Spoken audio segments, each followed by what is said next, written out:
sifa. Haleluya.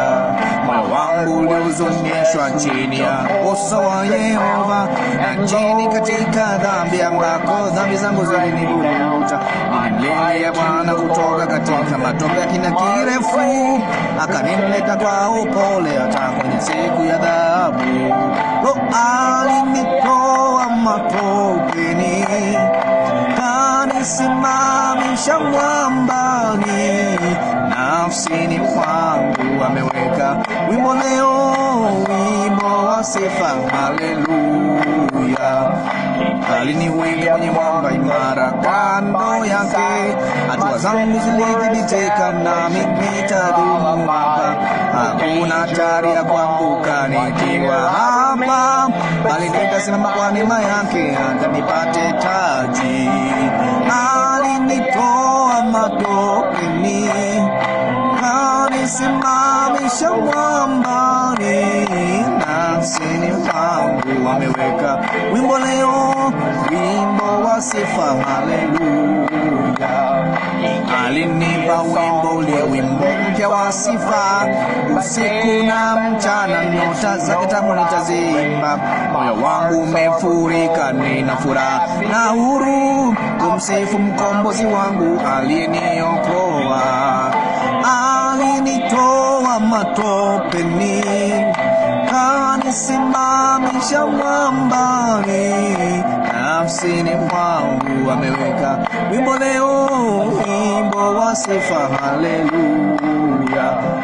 Nitaimba rehema zake za ajabu kwangu, nitamsifu mpaka watu wote wauone wema wake. Nitawimba wokovu nyumbani na ng'ambo, hata wengi watakapoisikia kweli na kumtumaini Mungu. Alinitoa matopeni, kanisimamisha mwambani.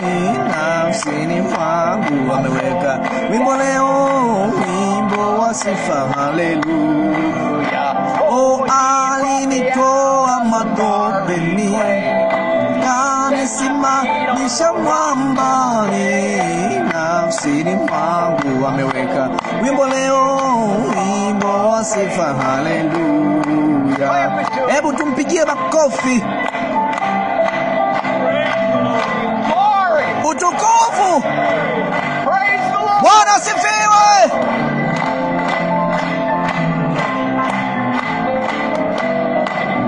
Lo, alinitoa matopeni, kanisimamisha mwambani. Nafsini mwangu ameweka wimbo leo, wimbo wa sifa. Haleluya. Ubeti wa 3. Alinipa wimbo ule, wimbo mpya wa sifa. Usiku na mchana nota zake tamu nitaziimba. Moyo wangu umefurika, nina furaha na huru kumsifu mkombozi wangu aliyeniokoa. Alinitoa matopeni, kanisimamisha mwambani. Nafsini mwangu ameweka wimbo leo, wimbo wa sifa. Haleluya. Hebu tumpigie makofi tena.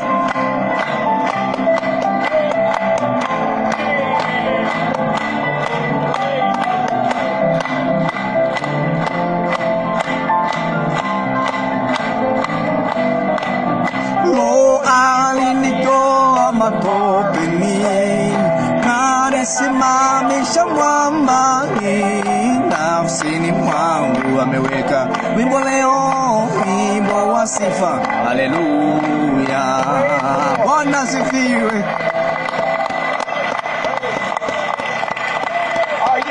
Unayo furaha alikutoa?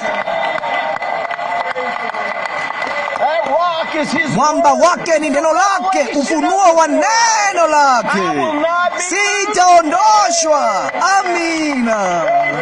Bwana asifiwe. Lo, alinitoa matopeni, kanisimamisha mwambani.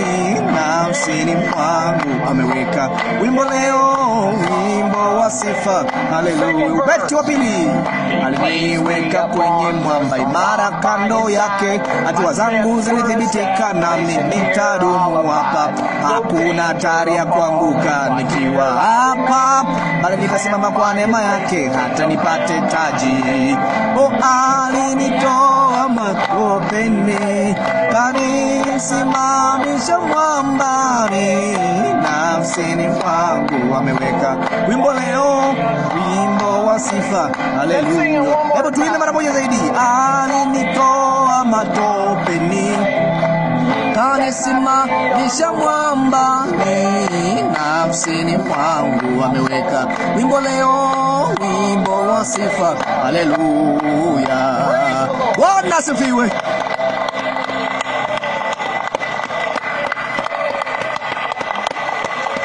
Lo, tunayo shukrani vipi!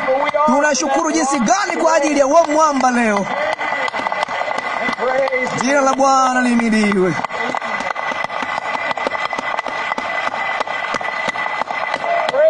Bwana ahimidiwe. Ndiyo, Bwana.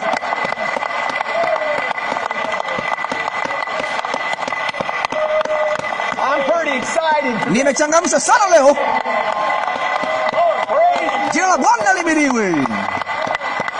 Naam, alinitoa matopeni, kanisimamisha mwambani, nafsini mwangu ameweka wimbo leo, wimbo wa sifa. Haleluya.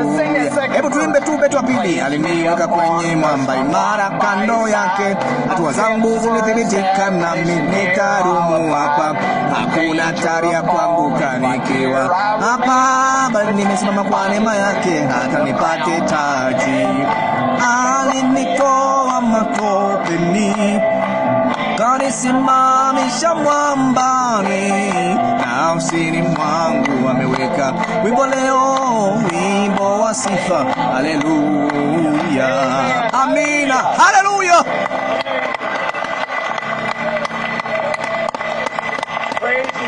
Jina la Bwana lihimidiwe.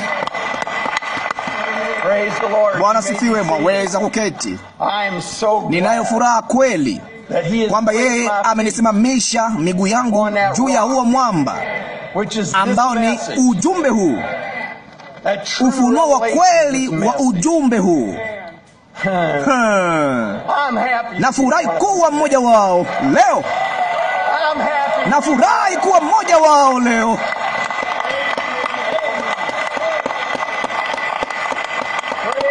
Bwana ahimidiwe. Asante Bwana Yesu. Mwaweza kuketi. Ni wakati wa kusisimua sana. Vipi tunaoishi ni yote, hata sijui la kusema. Ninajua la kusema. Bonyeza play. Hilo linasema kila kitu. Hilo linasema yote kwa bibi harusi. Jina la Bwana lihimidiwe. Samani, mwaweza kuketi. Asante Bwana Yesu. Hilo ndilo kila kitu. Karibuni kila mmoja hapa. Wageni wote, tunao wageni wangapi pamoja nasi leo? Wageni wengi sana leo. Hakuna wageni? No, Mungu awabariki. Na karibuni. Tunafurahi kuwa pamoja nanyi hapa. Wote wanaosikiliza kwenye simu, kwani tumeungana sote pamoja tukiwa tumeungana. Karibu nyuma ya pazia. Tuko katika uwepo wa ile nguzo ya moto. Tuko katika uwepo wake sasa hivi. Yupo papa hapa pamoja nasi sasa hivi. Tuko hapa kuisikia nuru iliyothibitishwa ya saa hii. Lo, asante Mungu kwa ufunuo wa hiyo nuru ya saa hii. Ni wangapi wenu wanaofurahi kuwa hapa leo? Amina. Jina la Bwana lihimidiwe. Je, mmekuja mmeomba vya kutosha? Mmekuja wenye matarajio? Vema basi, mko mahali sahihi, kwa sababu hili ni kanisa la kanda. Amina. Bwana sifiwe.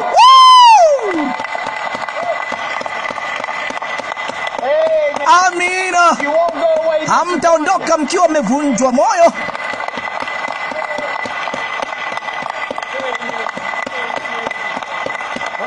Bwana sifiwe. Mwaweza kuketi. Ndipo mahali pekee mnapoweza kwenda ambapo ni kama ati ibada yenu ilikuwaje leo? Lo, Mungu wangu, nguzo ya moto ilishuka, watu waliponywa, wakabatizwa na Roho Mtakatifu. Upako ulikuwa mkuu sana. Ilikuwa kila ibada. Huna haja kuwa na wasiwasi, ni kila ibada. Bwana sifiwe. Lo, hiyo si ni ajabu? Lo, Mungu wangu.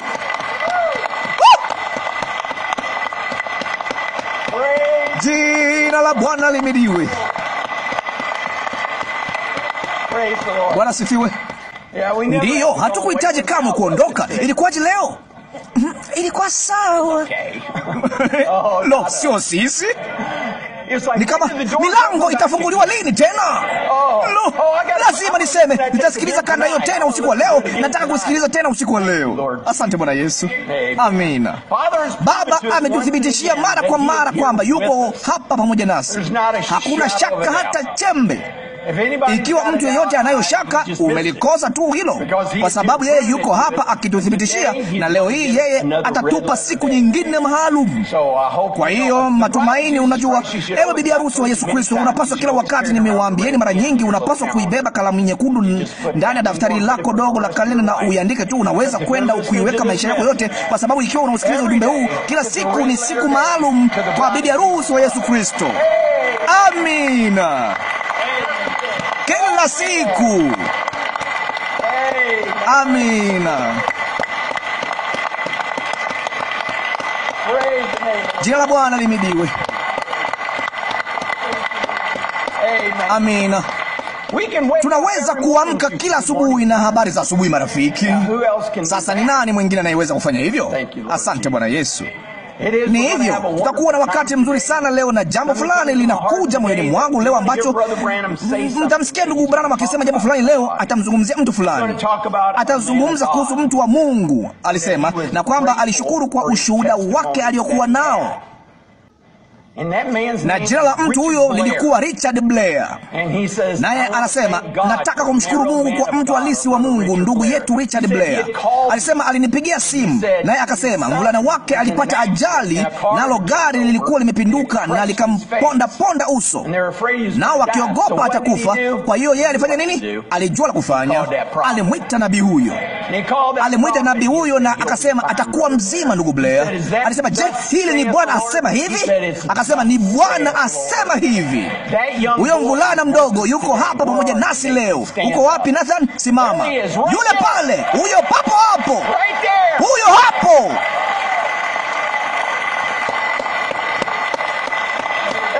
Amina.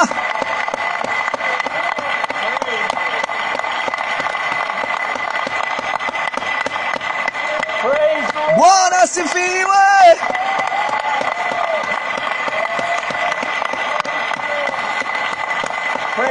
Bwana asifiwe. Hicho ndicho Bwana asema hivi inachofanya. Na unajua nini? Sisi ni bibi harusi wake. Kwa hivyo ina maana tuna nini? Bwana asema hivi. Jina la Bwana lihimidiwe. Sasa Shetani anajaribu kutuambia yeye ni jamaa mwerevu sana. Anajaribu kutuambia kama vile Pilato alivyomwambia Yesu. Mnakumbuka hilo? Wakati Pilato alipofika mbele ya Yesu, anasema, ninayo mamlaka, anasema, ya kukuua ama kukuachia huru. Hivyo ndivyo alivyomwambia Yesu. Anaongea, nina mamlaka, naweza kukuua kwa kansa. Na unajua nini? Kama vile Yesu alivyomwambia Pilato, huna mamlaka juu ya lolote. Lolote lile. Yeye ameshindwa. Ameshindwa vita. Lakini alijaribu kumwambia mmoja wetu, wengi wetu ulaghai huo. Lakini tunaye mmoja maalum hapa usiku wa leo ambaye miezi michache iliyopita, mnamo Oktoba, Novemba, Septemba, Oktoba, alijaribu kumwambia mtu yetu Mike Epling. Alisema utakufa kwa kansa. Alisema hata hutakuwepo hapa wakati wa Krismasi. Yule pale. Jina la Bwana lihimidiwe. Shetani hana lolote juu yako. Lolote. Karibu, umerudi tena ndugu Mike. Woo!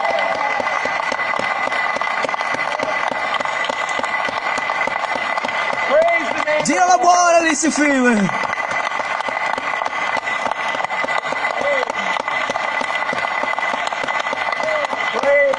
Bwana asifiwe.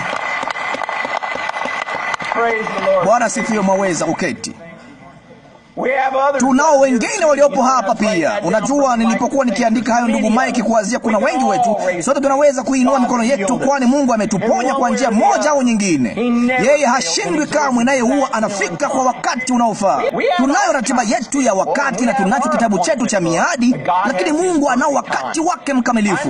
Ninajua kwamba yuko hapa dada Diana Sutton, yuko hapa. Ndugu na dada Sutton, mko hapa leo? Vema, alikuwa shetani alimwambia miaka 2 au 4 iliyopita, utakufa, umekufa kwa kansa. Yuko hapa, anasikiliza kwa simu, anasikiliza hewani. Amina.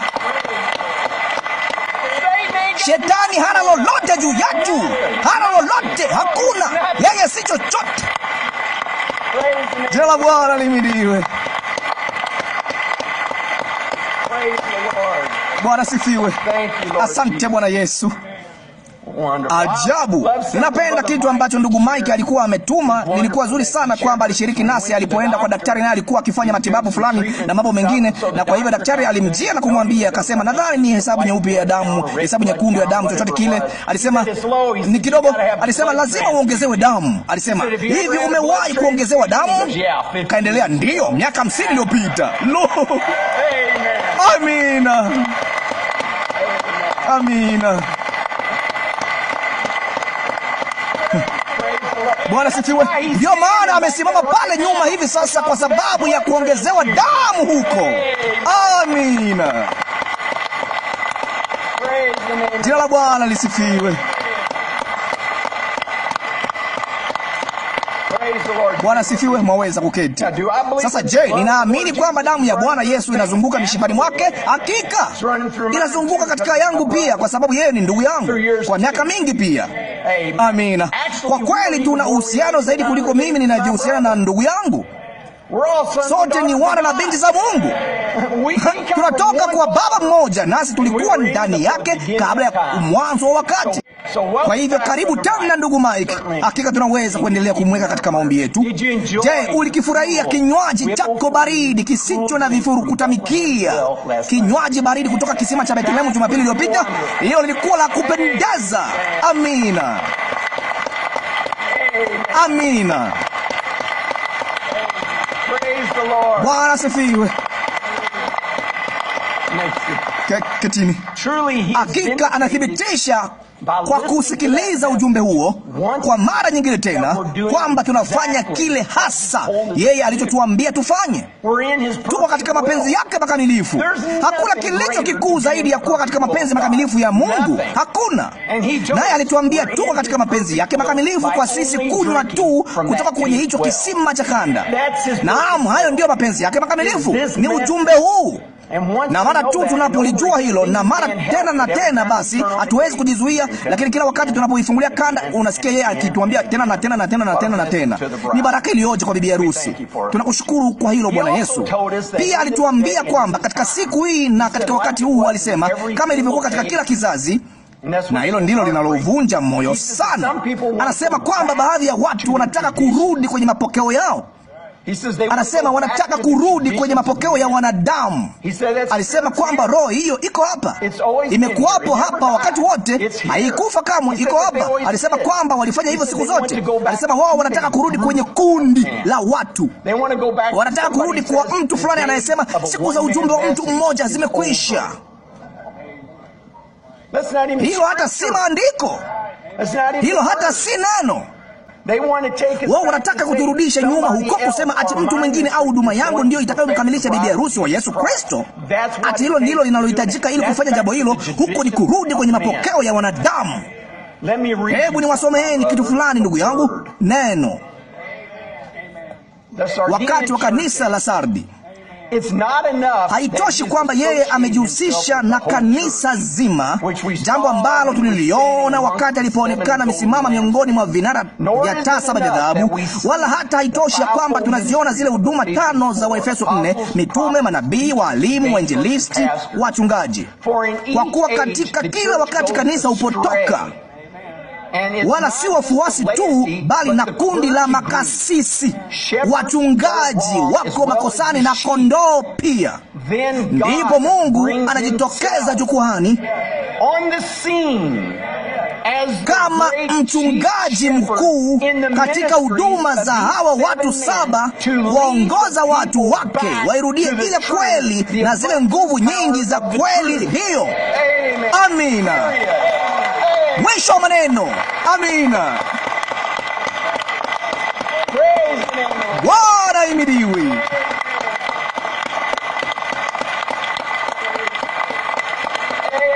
Amina. Amina. Kwa hivyo hiyo ilikuwa ni huduma ya nani? Ilikuwa huduma ya mchungaji mkuu. Ilikuwa ujumbe wa malaika wa 7 akimpa huyo ili alete kila kitu kinachopotea, akiwarudisha. Malaika wa 7, yeye alikuwa na hizo huduma zote. Yeye alikuwa nabii, alikuwa mtume, alikuwa mwinjilisti, alikuwa mchungaji. Yeye alikuwa hizo huduma 5 zote, pamoja na mchungaji mkuu, pamoja na. Amina. Amina. Amina.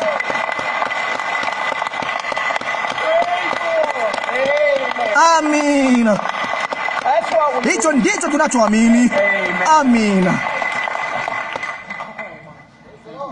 Sasa walio wengi wanachanganyikiwa kwamba ndani ya hizo huduma, kwamba mhubiri, mwalimu, mtume, nabii na mchungaji, kwamba nabii huyo katika huduma 5 ati alikuwa William Marion Branham. Siye. Hapana. Wao hawalingani na nabii huyo. La, nabii ni mmoja, mchungaji mkuu mmoja. Yeye alikuwa juu yao. Bwana asifiwe. Jina la Bwana lihimidiwe.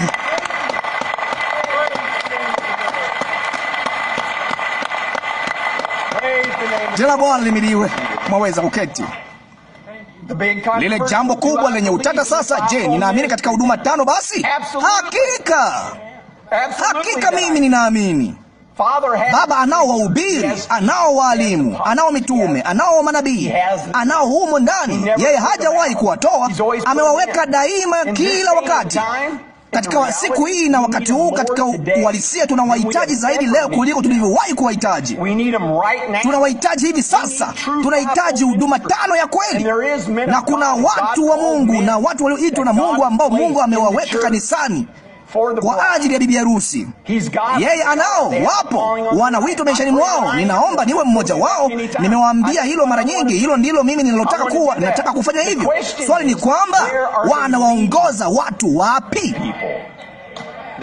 Hilo ndilo swali kubwa papo hapo. Mnawaongoza watu wapi? Je, unawaongoza kwenye huduma yako? Je, hapo ndipo unapoongoza kwenda? Je, unaongoza kwenye kundi la wahudumu, kwamba unapaswa kulisikiliza kundi au mtu mwingine zaidi ya ujumbe huu ili kumkamilisha bibi harusi wa Yesu Kristo? Hiyo ni ya uongo.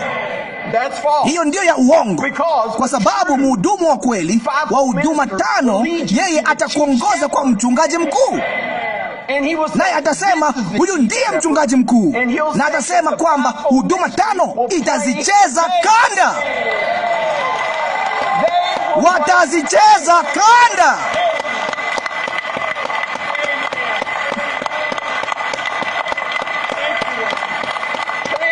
Asante Bwana Yesu. Asante Bwana. Jina la Bwana Yesu lihimidiwe. Mwaweza kuketi. Nafurahi sana kwa hilo.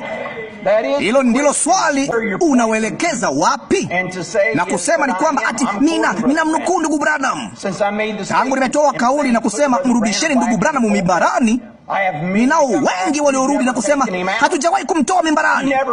Hamjawahi kumweka mimbarani. Lazima yabidi umweke hapo kwa wewe kuweza kumtoa.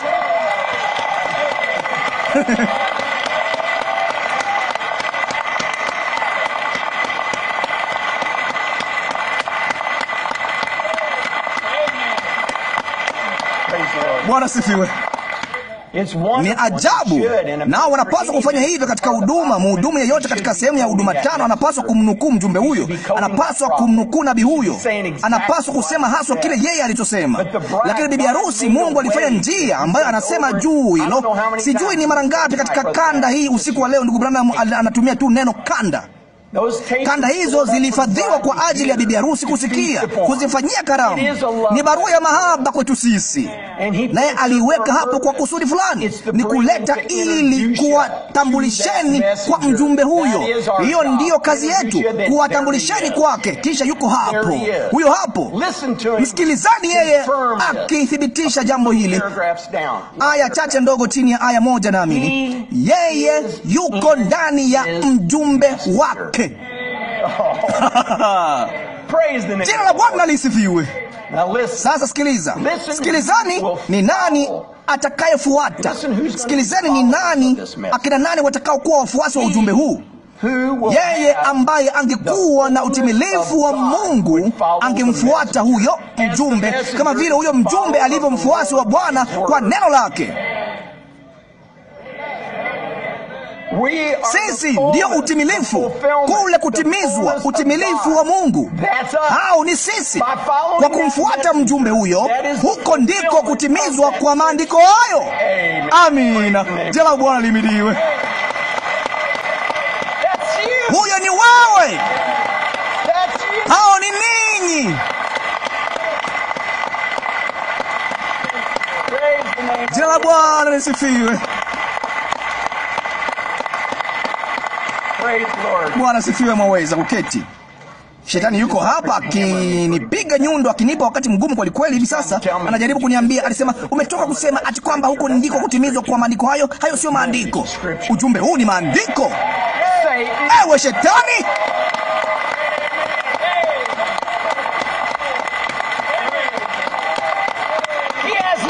hana lolote, hana lolote.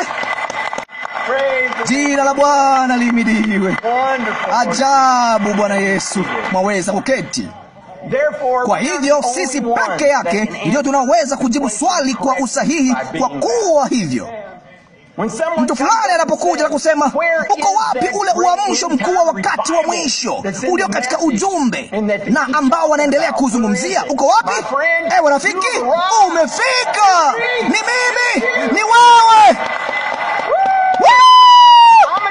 Mimi ni kijana wa kanda. Jina la Bwana Yesu lihimidiwe. Amina. Umewasili. Jina la Bwana lihimidiwe. Mwaweza kuketi. Bwana sifiwe. Imefunuliwa kwetu kwamba yeye ni Yesu Kristo, yeye yule jana, leo na hata milele. Imefunuliwa kwetu yeye ndiye yule Roho wa kweli, kwamba yeye ni Mungu mwenye nguvu aliyefunuliwa mbele zetu. Ni kwamba yeye ndiye mtu aliyepo hapa anayeweza kuiwasha taa. Yeye ndiye ile nuru. Yeye ndiye nuru yenyewe. Na kisha hakuna tena. Nadhani nimeipata. Natumai ninalielewa. Sasa hivi tunayatilia shaka mashaka yetu, kwa sababu tumeuchomoa upanga wetu nasi tunampiga hadi kufa. Nasi tunajua kwa ufunuo kwamba sisi ndio neno lililofunuliwa, lililofanyika mwili ndani ya kila mmoja wetu. Mimi ndiye. Jina la Bwana lihimidiwe. Ninafurahi kuwa hivyo. Jina la Bwana lihimidiwe. Tunausikiliza unabii. Kila kanda tunayoisikiliza ni unabii ukitimia.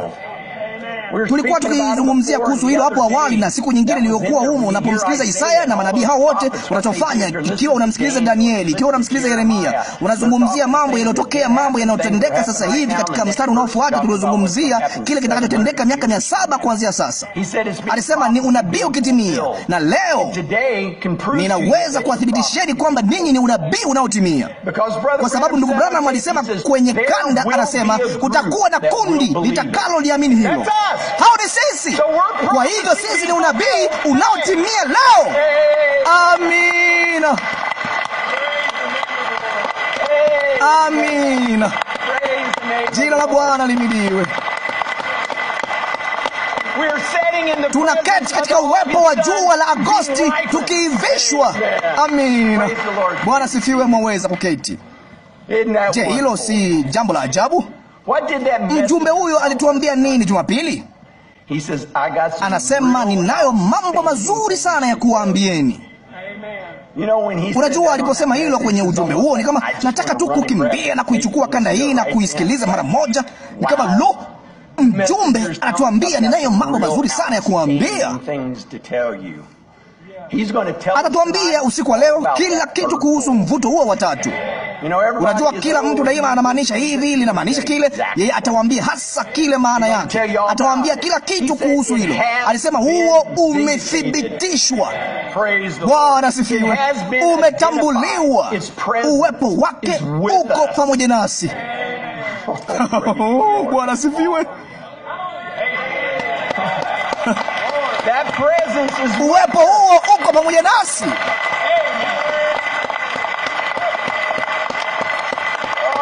Lo!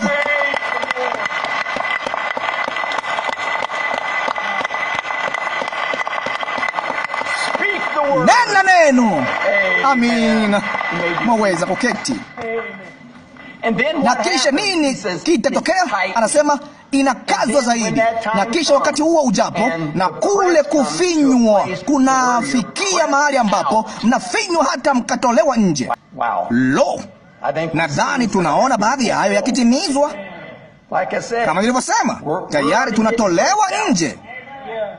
Tayari linatokea. Ndugu Branham alituambia kuhusu huko kufinywa nalo baraza la ekumene, naye anaelezea vizuri kabisa nini kitakachotendeka. Lakini sasa ndani ya tabaka zetu wenyewe, sisi ni watu wa kanda. Huko ni kuwa nje. Mko nje. Ni hivyo. Sisemi hilo dhidi ya ndugu zangu au chochote. Ni jinsi tu lilivyo. Yeye mko nje. Hampaswi kuzicheza kanda kanisani, au ni vibaya kucheza kanda kanisani, ama hampaswi kufanya hivyo ama kitu kingine chochote. Hiyo ni sehemu ya mbinyo kwa bibi harusi wa Yesu Kristo. Lakini Mungu ameuinua uamsho. Nao bibi harusi wanajua kwamba wao ni nani, nanyi hamwezi kulizuia hilo. Jina la Bwana limidiwe. Amina.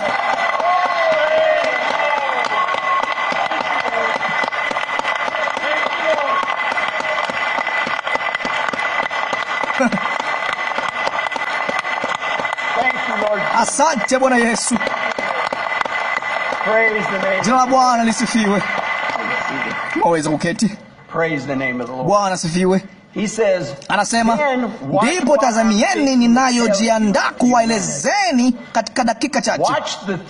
Utazamieni ule mvuto wa tatu wakati huo. Mnaona? Nao bila shaka utakuwa ni kwa ajili ya waliopotea kabisa. Sasa sikilizeni. Mvuto wa tatu ni wa akina nani? Utakuwa kwa ajili ya bibi harusi na kanisa. Mvuto wa tatu ni wenu ninyi. Amina. Lo, Mungu wangu. Amina.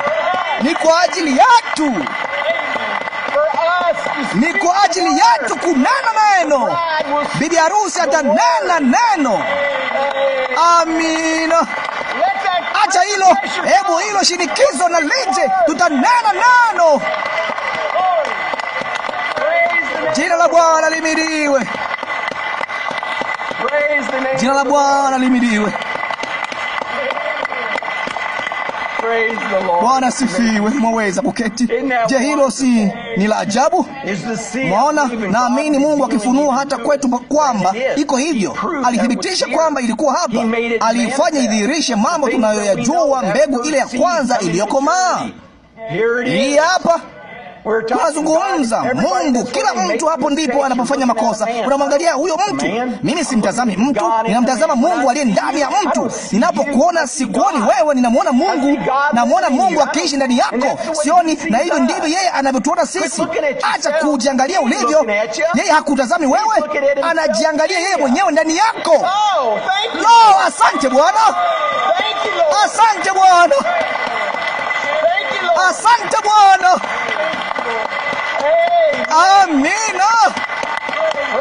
Jina la Bwana limidiwe. Lo, hilo si la ajabu? Lo. Jina la Bwana limidiwe.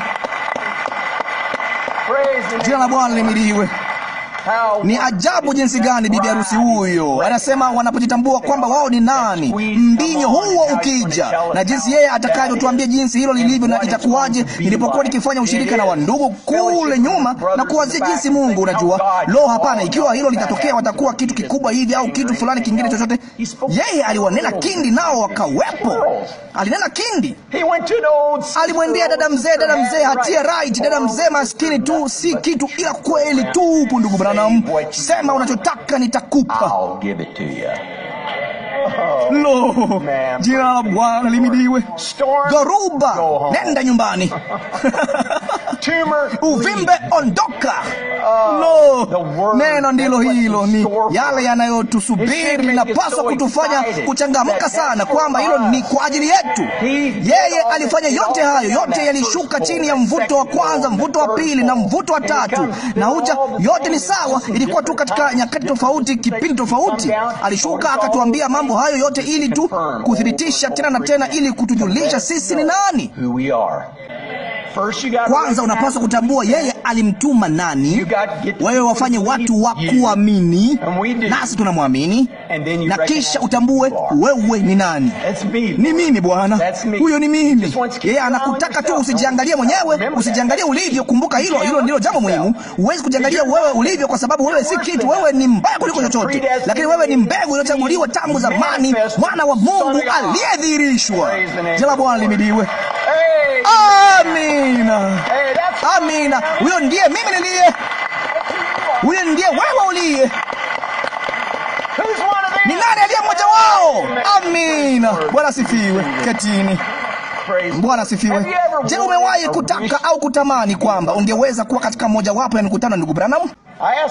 Niliuliza siku ile kwamba kulikuwa na baadhi ya watu waliokuwa hapa ndani ninaowajua, dada Helen na wengine kadhaa, na dada yetu Blair. Ndugu Branham anazungumzia kuhusu ndugu Richard Blair.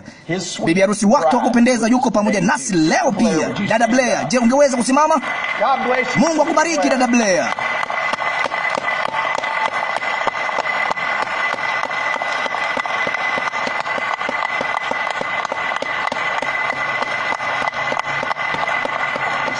Mwaweza kuketi.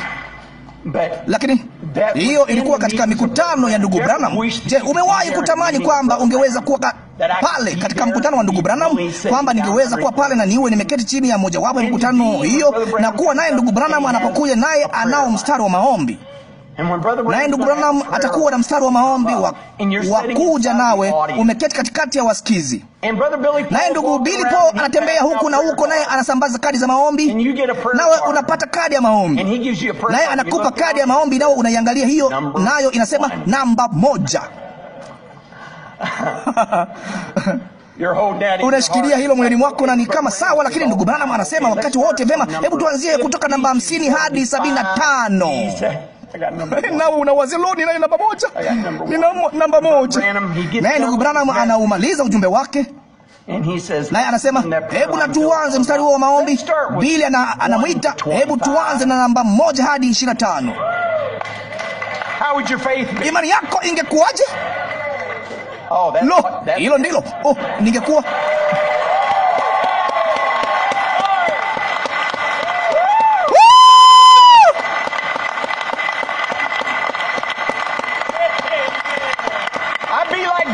ningekuwa kama Daudi.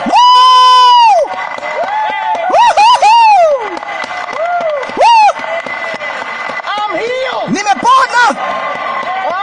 Nimepona. Je, ungesema hivyo? Amina.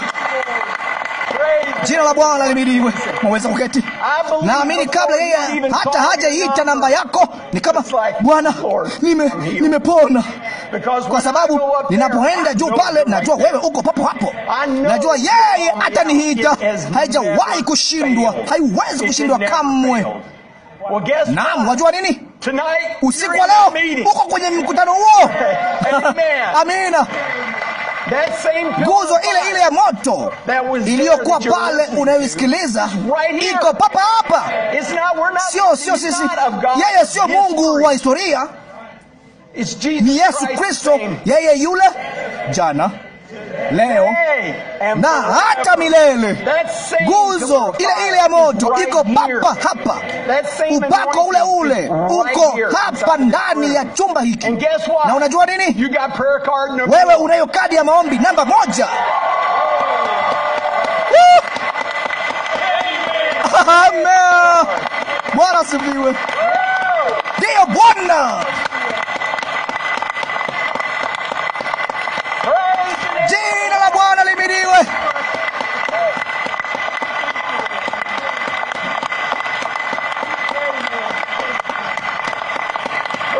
Jina la Bwana lihimidiwe. Amina. Mwaweza kuketi. Kumbuka kwamba si mwanadamu anayekuombea, ni Mungu anayezungumza kupitia midomo ya mwanadamu huyo anayekuombea. Naye alitabiri kwamba wewe utakuwa hapa usiku wa leo kuwa katika mstari wa maombi, kwa sababu yeye alisema, nina kundi la watu watakaoliamini hilo. Na kuthibitishia sisi ndio kundi hilo la watu. Kwa hivyo huo ni unabii unaotimia. Na kwa hivyo chochote unachokihitaji, wajua nini? Ikiwa unahitaji, una ugonjwa wa koo, una virusi, una shida ya tumbo, una neva, unamsubiri mtoto, matatizo ya kiroho, shinikizo la damu, shida ya mgongo, goti, ukombozi, ugonjwa wa yabisi, pumu, kisukari, shida ya moyo, saratani, utapona usiku wa leo. Utapata unachotaka usiku wa leo, chochote kile. Amina. Jina la Bwana lihimidiwe.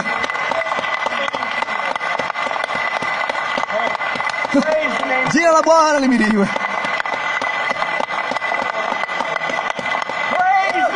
Jina la Bwana lihimidiwe.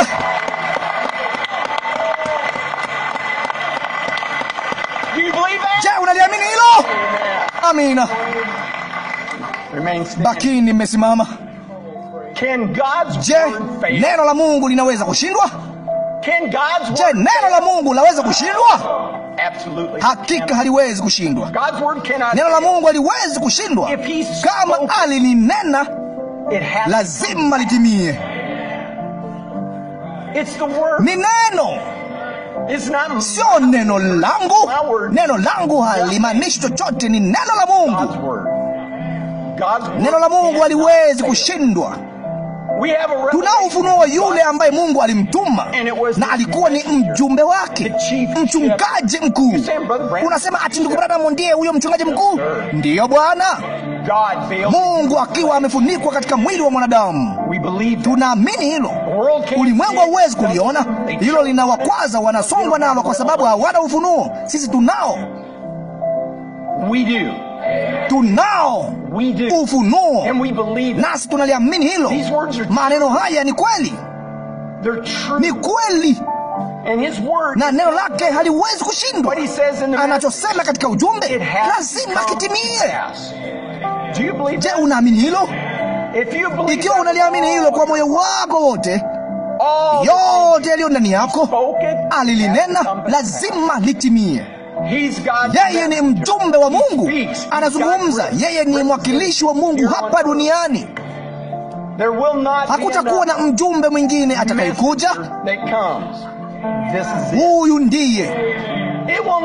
Halitakuwa kundi ati ndilo litakalo tupa sisi imani ya kunyakuliwa. Itakuwa ni huyu mchungaji mkuu, yakitoka kinywani mwa mchungaji mkuu. Hicho ndicho kitakachomkamilisha bibi harusi wa Yesu Kristo. Neno alianza kwa ajili yetu, aliliandaa kwa ajili yetu, aliliweka mezani kwa ajili yetu, ili tuweze kula wakati wowote tunaotaka. Na hilo linainua imani yetu juu zaidi. Kadiri anavyozidi kukuthibitishia wewe ni nani hasa, unajua bila shaka yoyote, unapouchunguza moyo wako. Sijali kile unachopitia sasa hivi, sijali muwe ni vijana, wazee, yeyote yule, wewe uchunguze moyo wako. Unajua wewe ni mtoto wa Mungu, unajua ndivyo ulivyo. na hakuna kinachoweza kukuondolea hilo. Unaweza kuwa unapigana vita na unaweza kuwa unafanya mambo vibaya au chochote kile. Mimi ni mtoto wa Mungu. Alisema si Roho Mtakatifu, nilikuwa naye tangu mwanzo, nami nitakuwa naye mwishowe, kwa sababu sisi ni sehemu ya Yesu Kristo. Kwa hivyo neno hili haliwezi kushindwa, haliwezi tu kushindwa. Kwa mara nyingine tena nitawaulizeni, mnaliamini hilo kwa moyo wako wote? Endelea kuinua mkono wako kuwa unaliamini. Hilo ndilo thibitisho kwa ulimwengu, kwa shetani. Shetani huna lolote lile. Sasa unafikiri chochote unachohitaji yeye atakupa. Yeye atakupa hilo. Sasa lazima uamini. Inahitaji zaidi tu. Vema, niliuinua mkono wangu. Ndugu Branham anasema unaiasi nguvu ya uvutano hata kwa kuinua tu mkono huo, kwa sababu kuna kitu chini ya mkono huo, moyo huo unaopiga piga. Ni kama Bwana, kwa kila kiungo mwilini mwangu ninaamini, nisaidie kutokuamini kwangu Bwana. Haijalishi kile unachokipitia. Unajua kuna haja ya kufanana na yeye zaidi. Unajua kuna haja ya kuwa ule uzao wa kifalme, kwa sababu wewe ndiye uzao huo wa kifalme wa Ibrahimu. Na ukiamini kila neno alilosema kwamba ni neno la Mungu, basi sikiliza, na hukumu kila ugonjwa. Huyu ni Yesu anayesema. Huyu ni Melkizedeki anayesema. Huyu ni Elohimu anayesema. Huyu ni mchungaji mkuu anayesema kupitia kinywa cha nabii wake. Na hukumu magonjwa yote, na hukumu kila kutokuamini katika jina la Yesu Kristo. Naomba ya kwamba Roho Mtakatifu aheshimu niliyosema. Jina lako lisifiwe, Bwana Yesu. Naye apite kupitia kote katika jengo hili na kumkomboa kila mtu katika uwepo wa kimbinguni. Inueni mikono yenu sasa na mumsifu na watangaza ninyi kwamba mu wazima na kwamba mmeponywa katika jina la Yesu Kristo. Amina. Jina la Bwana lihimidiwe. Ni neno lake. Ni neno lake, haliwezi kushindwa. Neno lake haliwezi kushindwa. Asante Bwana Yesu. Tunapovinamisha vichwa vyetu, tukimshukuru kwa neema yake, rehema zake, upendo wake, ufunuo wa kuchaguliwa tangu zamani. Kila kitu kilichoandikwa katika neno ni chetu, ni mali yetu. Bwana, tunakupenda. Tuko hapa bibi harusi wako. Tunatarajia, tunaamini, kwa sababu neno hilo haliwezi kushindwa. Neno limetoka. Lo, atakacho tuambia usiku wa leo ni barua ya mahaba iliyoje tutakayosikia usiku wa leo. Unanena nasi Bwana. Lo, Yesu, jina lipitalo majina yote, Mwokozi mzuri, Bwana mtukufu, Imanueli, Mungu yu pamoja nasi, Mkombozi mbarikiwa,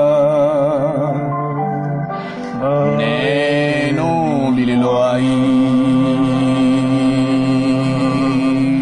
Lo, Yesu, tunakupenda Bwana. Jina lipitalo majina yote, Mwokozi mzuri, Bwana mtukufu,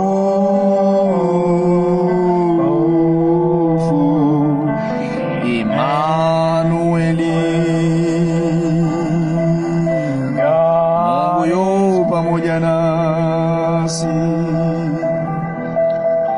mkombozi mbarikiwa,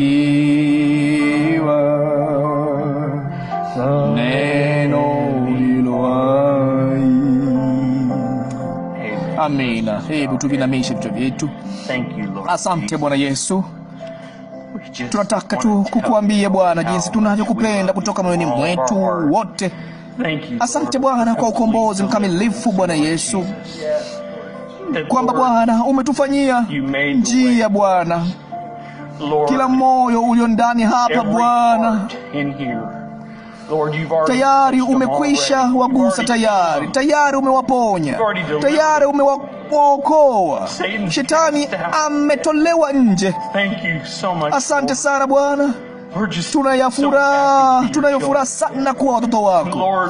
Na Bwana, tunataka tu kukuambia tunakupenda kwa mioyo yetu yote, kukuinulia mkono wetu, kujua kwamba wewe ni Bwana, kwamba umefufuka kutoka kwa wafu Bwana, na kwamba wewe si Mungu wa historia tu, wewe ni Mungu wa sasa hivi. Na kuwazia tu kwamba uwepo wako uko pamoja nasi papa hapa sasa hivi, kwamba chochote tunachokiomba Bwana kulingana na neno hilo tutakipokea. Umetupa, nasi tunafurahi sana Bwana kwamba tunaweza kusimama kwenye neno lako na kusimama pale mbele ya yote na upinzani wote na kile shetani anachosema hakimaanishi chochote kwetu. Tunaliamini neno lako, tunamwamini nabii wako. Tunafurahi sana kuwa watoto wako Bwana. Yapo maombi mengi hapa, lakini Bwana tunao ushindi kwa kila moja Bwana. Tunayo furaha sana Bwana. Uliwasha taa maishani mwetu Bwana. Tuliusikia ujumbe huo Bwana. Sasa kwa kuwa tulikuwa tunafikiria jinsi wale mamajusi walivyokuwa wakifuata nuru ile, ilikuwa ikiongoza kwako Bwana, na wakaja Yerusalemu na Bwana nuru ikazima. Hawakujua lolote kuihusu, lakini mara tu walipotoka katika mji huo Bwana, ndipo taa ikawaka tena Bwana, nayo ikampeleka moja kwa moja Bethlehemu Bwana, nyumba ya mkate wa Mungu. Bwana, umeiwasha taa katika siku hii, na Bwana tunajua ni wapi Bethlehemu ilipo. Tunajua nyumba ya mkate wa Mungu ilipo Bwana. Tunataka kukupa pia kinywaji usiku wa leo Bwana. Tunataka kukupa Bwana. Sisi haijalishi kuna Wafilisti wangapi, kuna chemichemi ile ya milele iliyo hai Bwana, hiyo ya maji Bwana, ndicho kitu pekee tunachoweza kukinywa Bwana, ambapo hatutawahi tena kuwa na kiu ya kitu kingine chochote Bwana. Tunakupenda Bwana, na usiku wa leo tunapata fursa ya kuwa katika uwepo wako kwa mara nyingine tena. Na Bwana, tuko tayari kusikia unachotuambia. Tunajua itakuwa Bwana asema hivi mwanzo hadi mwisho. Tunakupenda Bwana kwa mioyo yetu yote. Sasa tubariki na uwe pamoja nasi, na kwa fikiria tu wale wanaosikiliza hewani kote ulimwenguni Bwana, wabariki na uwe pamoja nao. Wako majumbani mwao, wako makanisani mwao, popote walipo kote ulimwenguni, wameamka katikati ya usiku Bwana. Unaliona hilo kwamba Bwana unawatabasamia Baba Bwana, sababu wameutambua huu ujumbe wa wakati wa mwisho. Wabariki na uwe pamoja nao sasa Bwana. Tunakukabidhi kwako sasa Bwana, tunakupenda katika jina la Yesu, amina. Lo Yesu, jina lipitalo majina yote, Mwokozi mzuri, Bwana mtukufu, Immanueli, Mungu yu pamoja nasi, mkombozi mbarikiwa,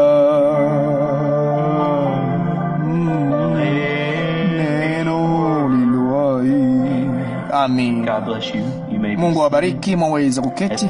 Wakati huu tutakuwa na kuwekwa wakfu kwa watoto. Kwa hivyo ikiwa unaye mtoto mdogo, na umlete tu wakati huu tunapoimba waleteni. Amina. Waleteni, waleteni, waleteni kutoka kwenye mashamba ya dhambi. Waleteni, waleteni, waleteni watoto wadogo kwa Yesu. Jonas William Gerard. Jonas William Gerard. Lo. Tazama. He's a handful. Yeye amejaa. Praise the name. Jina la Bwana limediwe. Tuvinamishe vichwa vyetu. Bwana Yesu. Jonas Gerard mdogo, ambaye umeipa familia hii ishara hii ya upendo Bwana. Baba, ishara ndogo ya upendo ambayo siku chache zilizopita ilikuwa tu mbele zako Bwana Yesu. Na Bwana, kisha ukashuka na ukavuta pumzi ya uhai na akawa kiumbe hai Bwana Yesu. Na Baba, familia hii inamtakia yeye yaliyo bora kabisa.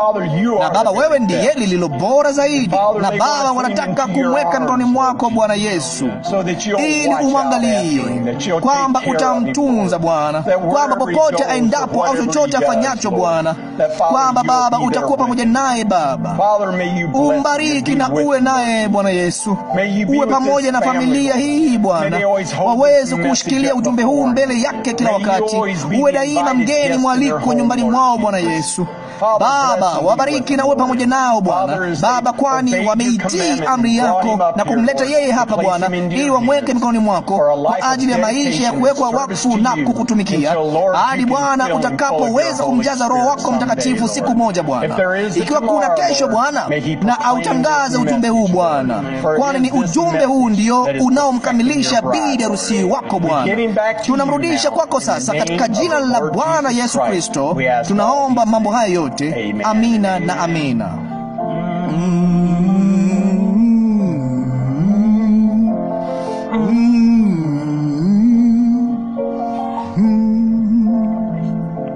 Bwana kubariki. Ellen Louise. Habari hapo? Lo. That's a bad word. Ni mdomo mbaya. Ellen Louise Congo. Mungu akubariki. Sawa. Wewe sawa, huyu hapa mama, mtupie jicho. Hebu tuvinamishe vichwa vyetu. Baba wa mbinguni mwenye neema, jinsi wewe ulivyo mkuu Bwana Yesu, na zawadi hii ndogo ya thamani Bwana, Ellen Louise Congo mdogo Bwana, uliyemleta duniani Bwana Yesu. Na Baba, wazazi wake wanataka tena kuja Bwana, nao wanataka kumweka Bwana mikononi mwako Bwana, kwamba Baba utakuwa naye siku zote za maisha yake. Nao wanataka kukushukuru leo Bwana kwa zawadi hii uliowapa Bwana. Baba, umbariki na uwe pamoja naye Bwana. Uweke mkono wako juu yake ili kumlinda na kumkinga na kumtunza Bwana Yesu. Mbariki yeye, ibariki familia Bwana Yesu. Roho wako Mtakatifu akae nyumbani humo Bwana daima. Wabariki na uwe pamoja nao wanapomlea Bwana kukupenda na kukutumikia. Nijalie Bwana Yesu. Sasa tunamchukua nasi tunamweka tena mikononi mwako Bwana, kwa maisha ya utumishi Bwana. Tunamrudisha kwako kwa jina la thamani la Bwana na Mwokozi wetu Yesu Kristo. Amina. Si vibaya sivyo? Mungu akubariki. Mungu akubariki.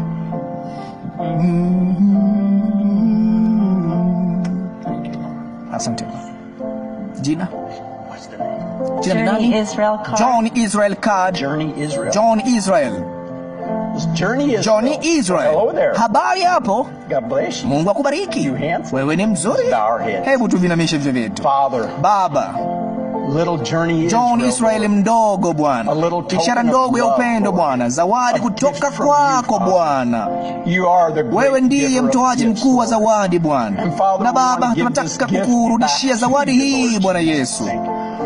Baba, kama vile Daudi alipofanya siku ile alipoyamimina maji hayo ardhini Bwana, ili akurudishie, wamekuja kumrudisha mikononi mwako Bwana Yesu, ili uwe naye siku zote za maisha yake Bwana. Ulimwengu huu mwovu unaomngojea huko nje, kwamba hatuwezi kushindana na uovu huo Bwana, lakini wewe ni zaidi ya huo ushindani, kwa sababu shetani hana nguvu, hana mamlaka, hana chochote juu ya mwaminio. Na kwa hivyo Bwana, wamemleta leo kwa kuitii amri yako na kumleta na kumrudisha mikononi mwako Bwana, ili umwangalie na kumlinda Bwana Yesu. Mkono wako uwe juu yake siku zote za maisha yake. May be a blessing awe to baraka his kwa familia family, yake all na that wote know. wamjuao, May bring joy na alete into the furaha home, nyumbani Lord humo, Jesus. Bwana And may it Yesu, draw na them all iwavute closer wote to you. karibu nawe. Father, now Baba, we take sasa him and we place him tunamchukua back nasi into your tunamrudisha hands, mikononi Lord, mwako in a Bwana, life of katika maisha ya dedication. kuwekwa wakfu. Bless him, be Bariki with na him, uwe Lord. naye Bwana, We commit him into tunamkabidhi your mikononi hands. mwako. Watch him, Mwangalie Lord. Bwana, We ask tunaomba in the kwa jina la precious and lovely thamani name na of our zuri la Lord and Bwana na Savior, Mwokozi wetu Yesu Jesus Kristo. Christ. Amina.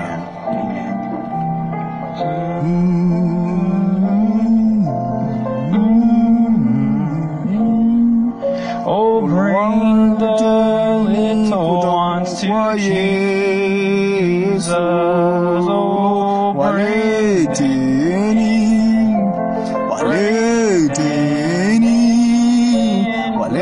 waleteni kutoka kwenye mashamba ya dhambi,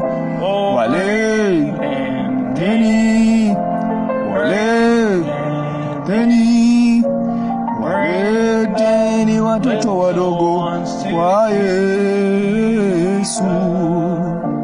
Praise the name. Jina la Bwana lihimidiwe. I'm so happy. Ninayo furaha sana kuwa hapa alasiri ya leo. How many? Ni wangapi wenu mioyo yenu imetiwa moyo leo? Bwana asifiwe. Truly, Kweli hatuna cha kuhofia. thank you. Asante Bwana. Kweli tunaweza kumwachia Bwana mizigo yetu yote na kumwachia yeye pale. Atalinda, hakika atatusaidia.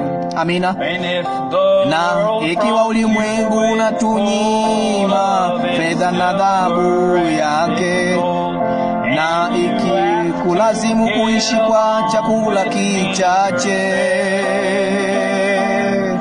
kumbuka tu katika neno lake jinsi yeye anavyomlisha ndege mdogo. Mpelekee Bwana mizigo yako na uiache pale. Lo, iache pale, iache pale. Mpelekee Bwana mizigo yako na uiache pale, ukiamini na usitilie shaka, hakika atakutoa. Mpelekee Bwana mizigo yako na uiache pale. Baba wa mbinguni mwenye neema, jinsi ulivyo ajabu Bwana, jinsi ulivyo mkuu Bwana. Neno lako ni kamilifu sana Baba, hatuna cha kuogopa Bwana. Jinsi tulivyokusanyika pamoja Bwana, tunahisi tumeshiba tayari Bwana, na hata hatujala mlo wenyewe rasmi Bwana. Baba, tunakushukuru Bwana. Sasa uwe pamoja na zaka hizi na sadaka hizi Bwana, wabariki wale wanaotoa. Tunabisha na kuomba katika jina la thamani la Bwana Yesu Kristo, amina. Iache pale, mpelekee Bwana mizigo yako na uiache pale, ukiamini na usitilie shaka, hakika atakutoa. Mpelekee Bwana mizigo yako na uiache pale.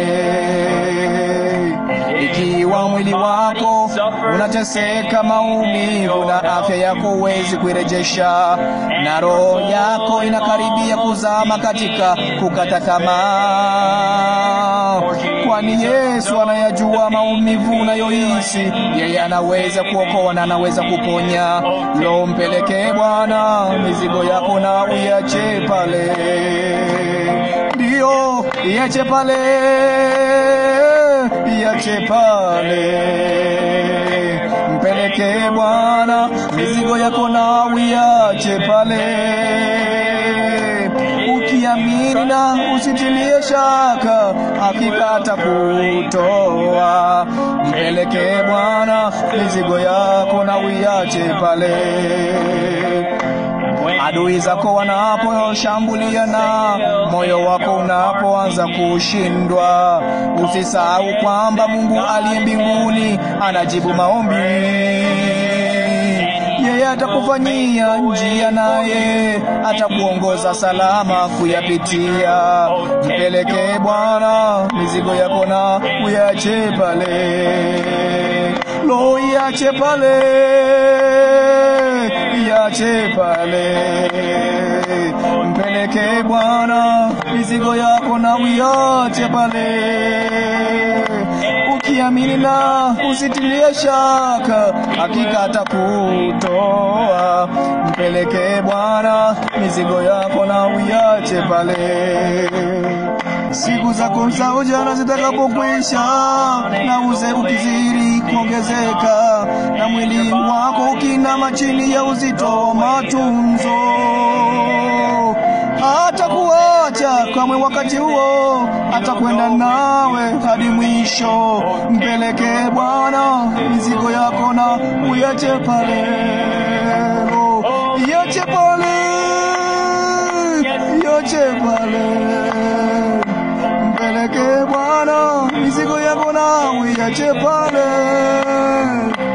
Ukiamini na usitilie shaka, hakika atakutoa. Mpeleke Bwana mizigo yako na uiache pale. Tazama uishi ndugu yangu, ishi. Mtazame Yesu hivi sasa upate kuishi, kwa maana imeandikwa katika neno lake. Haleluya, ni kwamba tutazame tupate kuishi. Tazama uishi, tazama uishi ndugu yangu, ishi. Mtazame Yesu hivi sasa upate kuishi, kwa maana imeandikwa katika neno lake. Haleluya, ni kwamba tutazame tupate kuishi. Hebu tujaribu ubeti. Nina ujumbe uliojaa upendo. Haleluya, ujumbe ewe rafiki yangu kwa ajili yako. Ni ujumbe kutoka juu. Haleluya, Yesu aliunena nami, najua ni kweli. Tazama uishi, tazama uishi ndugu yangu, ishi. Mtazame Yesu hivi sasa upate kuishi, kwa maana imeandikwa katika neno lake. Haleluya, ni kwamba tutazame tupate kuishi. Tuna ujumbe mkamilifu. Haleluya, ni kwamba tutazame tupate kuishi. Umerekodiwa kwenye kanda. Haleluya, ni kwamba tutazame tupate kuishi. Tazama uishi, tazama uishi ndugu yangu, ishi. Mtazame Yesu hivi sasa upate kuishi, kwa maana imeandikwa katika neno lake. Haleluya, ni kwamba tutazame tupate kuishi. Ni sauti ya Mungu kwetu. Haleluya, ni kwamba tutazame tupate kuishi, nasi tunaamini kila neno.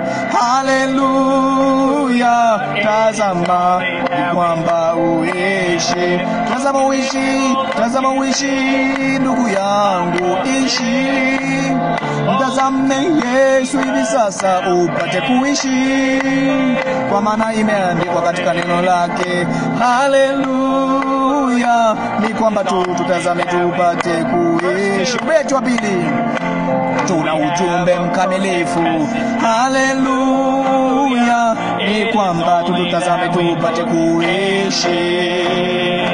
Umerekodiwa kwenye kanda. Haleluya, ni kwamba tutazame tupate kuishi. Tazama uishi, tazama uishi ndugu yangu, ishi. Mtazame Yesu hivi sasa upate kuishi, kwa maana imeandikwa katika neno lake. Haleluya, ni kwamba tutazame tupate kuishi.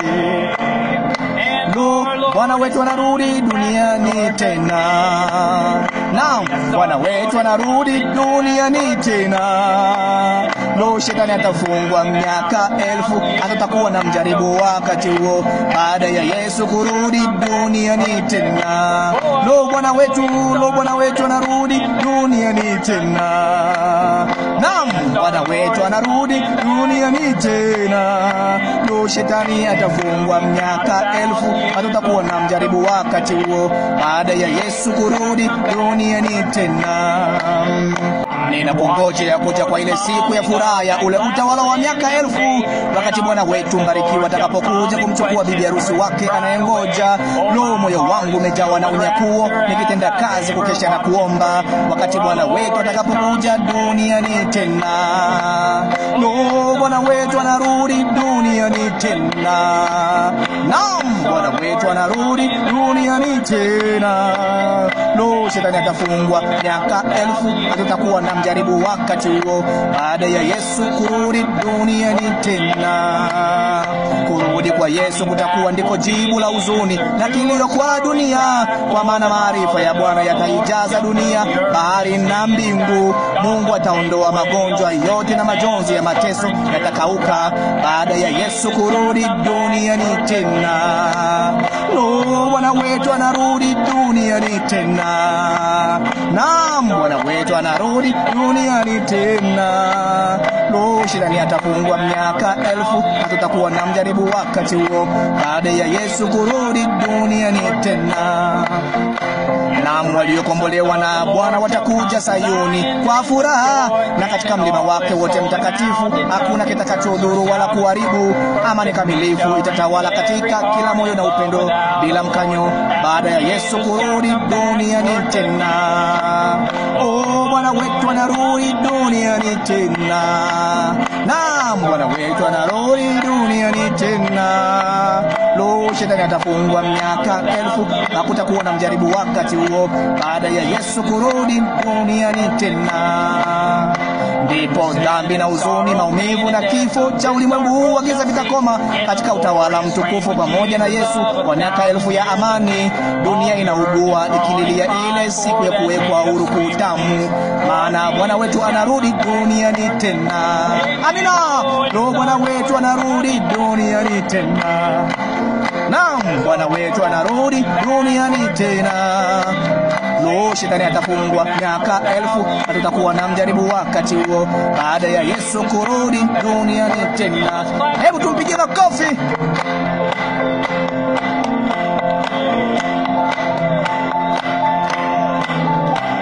Utukufu.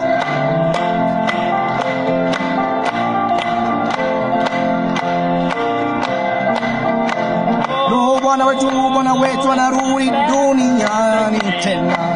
Naam, Bwana wetu anarudi duniani tena. Lo, shetani atafungwa miaka 1000, na tutakuwa na mjaribu wakati huo, baada ya Yesu kurudi duniani tena. Bwana asifiwe.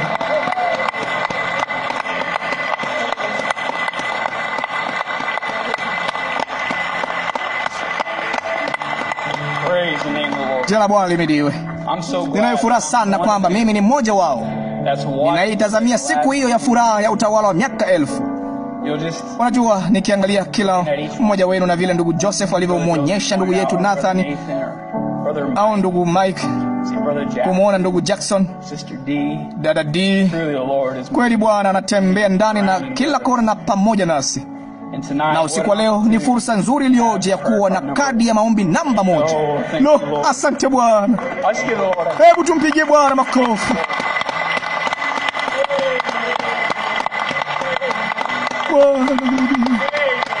Amina. Hakika Mungu anaweza kufanya lolote, mahali popote, wakati wowote. Amina. Lo, Mungu anaweza kufanya lolote, mahali popote, wakati wowote. Mungu anaweza kukufanyia lolote. Lo, Mungu wetu anaweza kufanya lolote, mahali popote, wakati wowote. Mungu anaweza kukufanyia lolote.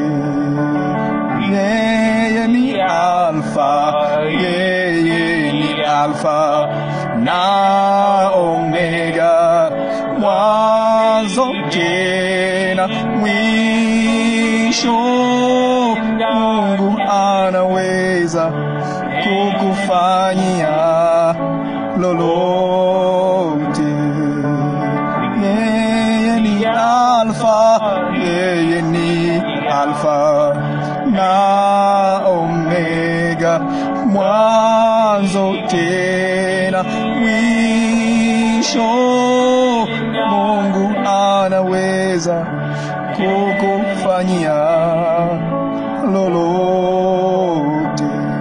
Mungu wetu anaweza, Mungu anaweza kufanya lolote, mahali popote, wakati wote. Mungu anaweza kukufanyia lolote. Mara moja zaidi. Mungu wetu anaweza, Mungu anaweza kufanya lolote, mahali popote, wakati wote. Mungu anaweza kukufanyia lolote. Mungu wetu ni Mungu wa ajabu, anatawala kutoka juu mbinguni kwa hekima, nguvu na upendo. Mungu wetu ni Mungu wa ajabu. Mungu wetu, Mungu wetu ni Mungu wa ajabu. Mungu anatawala kutoka juu mbinguni kwa hekima, nguvu na upendo. Mungu wetu ni Mungu wa ajabu. Hakika, hakika Bwana Mungu atafanya neno lolote bila kuwafunulia watumishi wake manabii siri yake. Amosi 3:7. Hakika, hakika Bwana Mungu atafanya neno lolote bila kuwafunulia watumishi wake manabii siri yake. Amosi 3:7. Mungu wetu, Mungu wetu ni Mungu wa ajabu. Mungu anatawala kutoka juu mbinguni kwa hekima, nguvu na upendo. Mungu wetu ni Mungu wa ajabu. Hebu tuvumishe.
yanawezekana. Amini tu. Amini tu. Amini tu. Na mambo yote yanawezekana. Amini tu. Jina la Bwana lihimidiwe. Mwaweza kuketi. Sisi ni watu wenye majali wa jinsi gani usiku wa leo, kwa maana Mungu wetu kweli anaweza kufanya lolote, mahali popote, wakati wowote. Huu ndio wakati wenyewe. Hapa ndipo mahali penyewe, papa hapa sasa hivi. Mko tayari kusikiliza na kutazama? Tunatazama nini? Tunatazama aliko Yesu. Ni fursa iliyoje kuweza kuwa na mjumbe wa Mungu, malaika mjumbe huyo wa 7, akikihifadhi chakula ili tuweze kuketi hapa, akawatabiri watu wa kusikiliza sasa hivi. Asante Bwana Yesu. Karibu ndugu Branham, rudi kwenye mimbara yako. Mungu akubariki.